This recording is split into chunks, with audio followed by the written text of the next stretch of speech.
আজকে কি রান্না করলাম সব কিছুই শেয়ার করব আপনাদের সাথে। প্রথমে মিষ্টি কুমড়া সিদ্ধ বসায় দিছি কাঁচামরিচ দিয়ে, তারপরে রুই মাছ নিয়ে হলুদ মরিচ মাখিয়ে একটু ভেজে নিছি।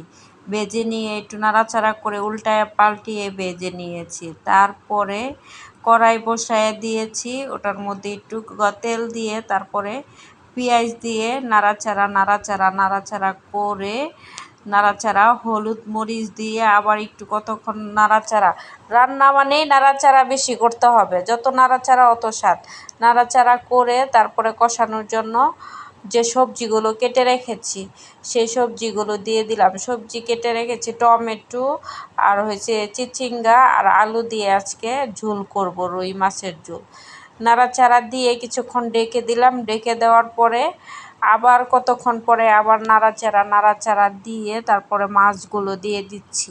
মাছগুলো দিয়ে তারপর আবার কতক্ষণ একটু নাড়াচাড়া দিয়ে একটু পানি দিয়ে একদম ঢেকে দিব, যাতে মাছের তরকারিটা রান্না হয়ে যায়। মাছের তরকারি মোটামুটি কষানো, ঝোল টুল দেওয়া সব কিছু হয়ে গেছে। এখন জাস্ট ঢাকা দিয়ে বসায় রাখবো, কিছুক্ষণের মধ্যে হয়ে যাবে। এর মধ্যে করলা ভাজি করব। করলা ভাজির জন্য আগে কয়েকটা মরিচ ভেজে নিচ্ছি, কারণ আরেকটা ভর্তা আছে। মরিচ ভেজে নিলাম ভর্তার জন্য, মিষ্টি কুমড়া ভর্তা আছে।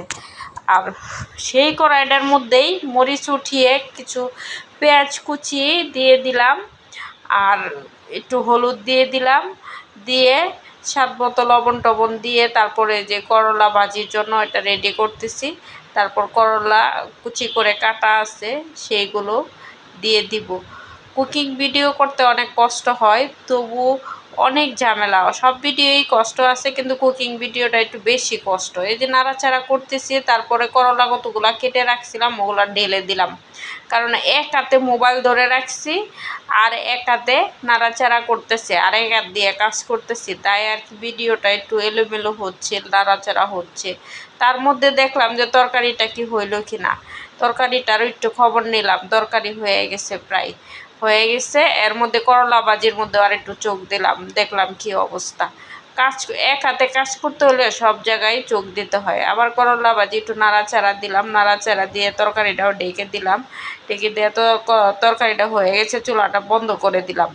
করলা ভাজিতে একটু নাড়াচাড়া দিয়ে ওইখানে মিষ্টি কুমড়ার জন্য শুকনা মরিচ ভেজে রাখছিলাম, আর পেঁয়াজ দিয়ে একটু ডলামলা দিয়া তারপরে মিষ্টি কুমড়া যে পাতিলের সিদ্ধ করছিলাম সেই পাতিলে রেখে দিছিলাম। কত না হাত দিয়ে কষলাইতেছি, দিয়ে শক্ত রয়ে গেছে, হচ্ছে না, শক্ত। তারপরে একটা ছিছুনি আছে, ওইটা দিয়ে হাম্বুলের ছিছুনিটা, ওটা দিয়ে ছেঁচতে মন করতেছে একটা লোহার ছিছুনি হইলে মনে হয় তাড়াতাড়ি হয়ে যেত। তারপরে ছেঁচে মেচে এটার মধ্যে দেখি পানি উঠে গেছে। একটু কোনো রকম একটা কড়াইয়ের মধ্যে একটু তেল দিয়ে পেঁয়াজ দিয়ে নাড়াচাড়া করে চিন্তা করছি যেহেতু মিষ্টি কুমড়া আর আমি বেশিরভাগ পেঁপেতে এই কাজটা করি, কারণ এভাবে করলে ভালো লাগে। তারপরে এই যে এক্সট্রা পানিটা উঠে গেছে, একটু সোতে করে নিয়েছি, পেঁয়াজটা সোতে করে নিয়ে যে এগুলা পেঁয়াজের মধ্যে দিয়ে দিছি, মিষ্টি কুমড়া দিয়ে একটু নাড়াচাড়া, দেখেন পানি উঠে গেছে। পানিগুলা শুকায়া তারপরে এই যে বাটিতে রেখে দিলে তাহলে আর ভর্তাটা নষ্ট হয় না, ভর্তাটা ভালো থাকে, নাহলে কাঁচা পেঁয়াজের ভর্তা নষ্ট হয়ে যায়।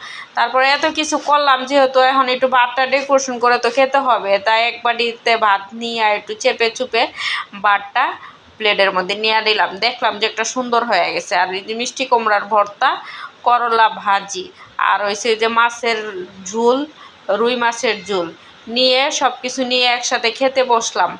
যে দেখলাম যে না, ডেকোরেশন করে খেলে একটু খাবারের স্বাদটা বেড়ে যায়, সুস্বাদু লাগে। যাই হোক, প্রথম লোকমা মাখায়া মুখে দিতে অনেক স্বাদ। যাই হোক, আমার ভিডিওটা কেমন লাগলো জানাবেন।